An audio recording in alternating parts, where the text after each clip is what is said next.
Abdul yau na gano. Raina na baki amana, inda kin yarda mu zauna. Taho sa idan ki a kaina, tunda dai ni ke ce na nuna. Raina na baka amana, dai ka yarda mu zauna. Zo taho sa idan ka a kaina, tunda dai ni kai ne na nuna. So ne na kira kike amsa, zuciya kar ta sa kike fasa.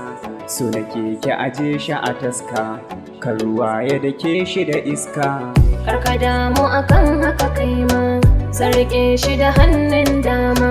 Kar ya tsufa ganin wasu dama, ba su san su gane ma a tare. Raina na baki amana, inda kin yarda mu zauna. Zo taho sa idan ka a kaina, tunda dai ni kai ne na nuna.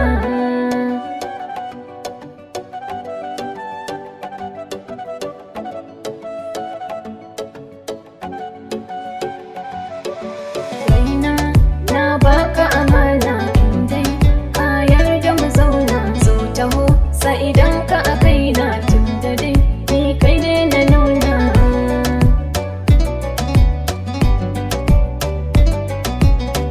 Taho sa idan ki a kaina, tunda dai ni ke ce na nuna. Kai kaɗai zan kira ka da suna, jarumi a gidanka zan zauna. Ban gudun a kira ni da suna, jaruma ta Hassan ne Usaina. Mai shirin tafiya da gwanata, don gudun asiye ra'ayinta. Ko ina na gano ta gwanata, zan tsaya in riƙe mata hannu. Raina na baka amana, indai ka yarda mu zauna. Taho sa idan ki a kaina, tunda dai ni ke ce na nuna.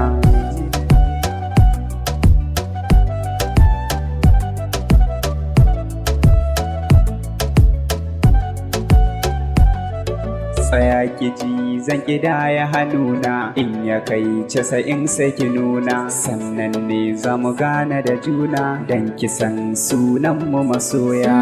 Hasani so ne muka ɗauko, gashi nan kuma yayi mana ƙarko. Shi yasa muka samu fahimta, ni da kai mu riƙe ta amana.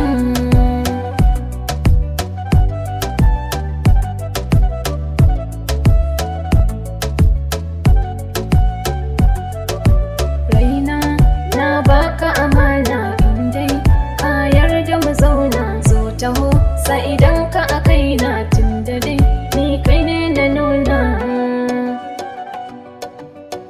Taho sa idan ki a kaina, tunda dai ni ke ce na nuna.